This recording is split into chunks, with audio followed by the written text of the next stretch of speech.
हरे कृष्णा। आप सभी का मेरे YouTube चैनल पर हार्दिक स्वागत है।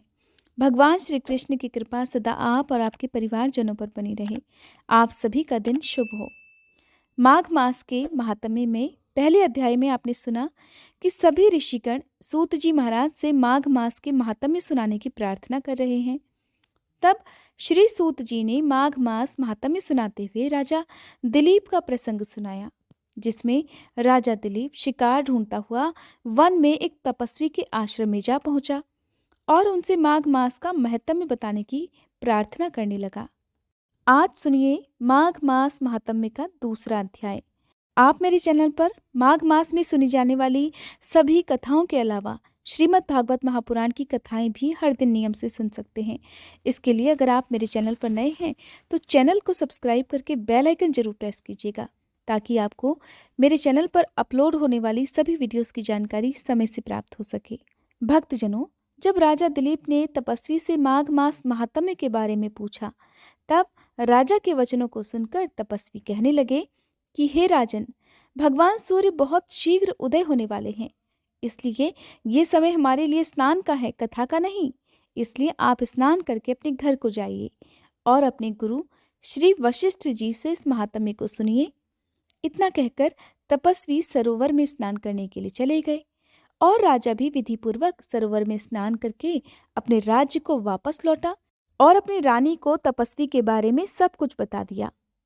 इस प्रकार सूत जी व्यास जी से पूछने लगे, हे गुरुदेव, कृपया ये भी बताइए कि राजा दिलीप ने अपने गुरु वशिष्ठ जी से क्या प्रश्न किया और उन्होंने इसका क्या उत्तर दिया, सो सब कुछ कृपा पूर्वक कहिए।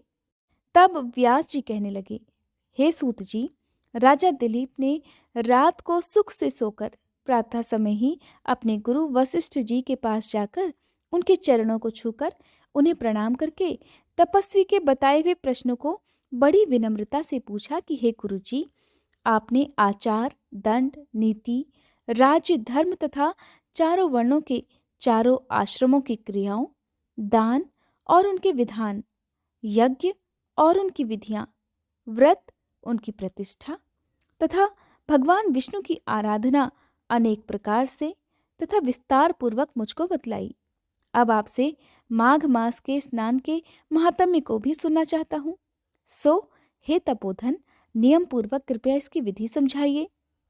तब गुरु वशिष्ठ जी कहने लगे कि हे राजन, तुमने दोनों लोकों के कल्याणकारी, वनवासी तथा गृहस्थियों के अंतःकरण को पवित्र करने वाले माघ मास के स्नान का बहुत ही सुंदर प्रश्न पूछा है।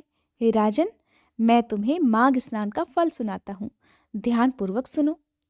जो लोग होम, यज्ञ तथा इष्ट पूर्त कर्मों के बिना ही उत्तम गति प्राप्त करना चाहते हो, वे माघ में प्रातःकाल बाहर के जल में स्नान करें।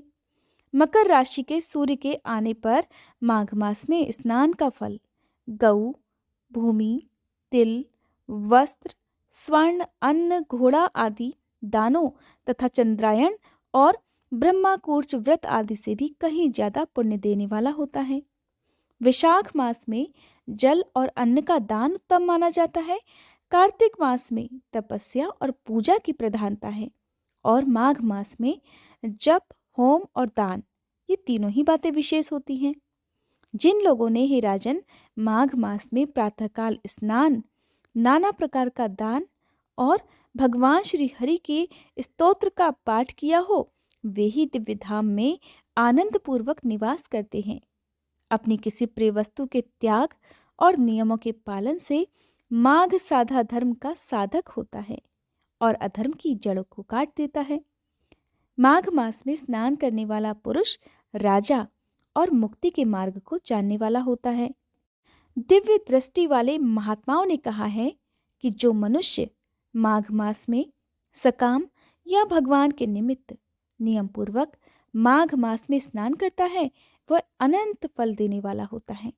उसके शरीर की बुद्धि, प्रीति, ऐश्वर्य और चारों प्रकार के फलों की प्राप्ति भी हो जाती है। अदिति ने 12 वर्ष तक मकर संक्रांति में अन्न त्याग कर स्नान किया था, जिससे तीनों लोकों को उज्जवल करने वाले 12 पुत्र उत्पन्न हुए। माघ मास में स्नान करने से ही रोहिणी, सुभगा, अरुंधति दानशीलता हुई और इंद्राणी के समान रूपवती होकर प्रसिद्ध हो गई। जो भक्त माघ मास में स्नान करते हैं तथा देवताओं के पूजन में लगातार तत्पर रहते हैं, उन्हें सुंदर स्थान, हाथी और घोड़ों की सवारी तथा दान के लिए द्रव्य प्राप्त होता है। अतिथियों से उनका घर सदा भरा रहता है और उनके घर में सदा वेद ध्वनि होती रहती है। वह मनुष्य धन्य है जो माघ मास में स्नान करते हैं, दान देते हैं तथा व्रत और नियमों का पालन करते हैं।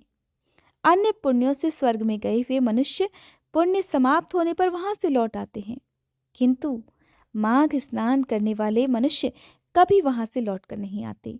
अर्थात यहाँ पर कहने का तात्पर्य है कि मृत्यु के पश्चात बार बार उन्हें जीवन मरण के बंधन में नहीं बंधना पड़ता। इससे बढ़कर कोई नियम, तप, दान पवित्र और पाप नाशक नहीं है।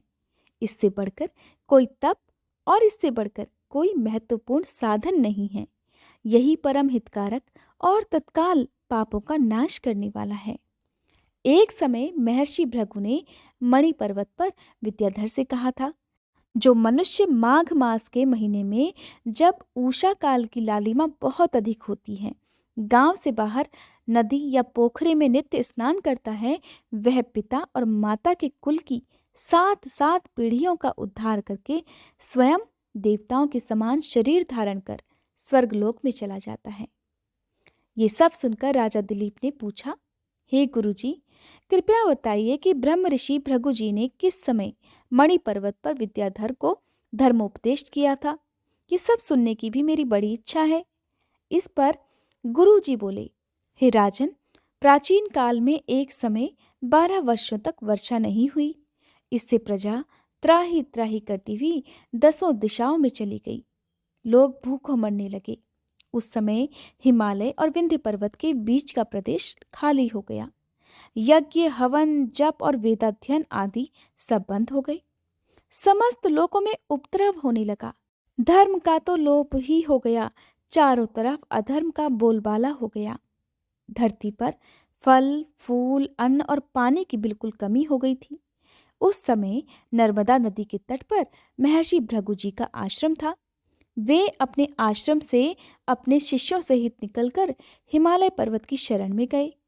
वह कैलाशगिरी पश्चिम में मणिकूट नाम का पर्वत था, जो सोने और रत्नों का बना हुआ था। उस परम रमणीय श्रेष्ठ पर्वत को देखकर अकाल पीड़ित महर्षि भृगु का मन बड़ा प्रसन्न हुआ और उन्होंने वहीं पर अपना आश्रम बना डाला। इस पर्वत की चोटी नीली और नीचे का सारा हिस्सा सुनहरा होने के कारण सारा पर्वत पीतांबरधारी श्री भगवान के जैसा लगता था। पर्वत के बीच का भाग नीला और बीच बीच में कहीं सफेद स्फटिक होने से तारों से युक्त आसमान जैसी शोभा को प्राप्त होता था।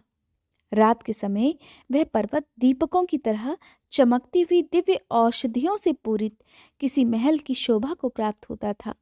वह पर्वत शिखाओं पर बांसुरी बजाती और सुंदर गीत गाती किन्नरियों तथा केले के पत्तों की पताकाओं से अत्यंत शोभा को प्राप्त हो रहा था।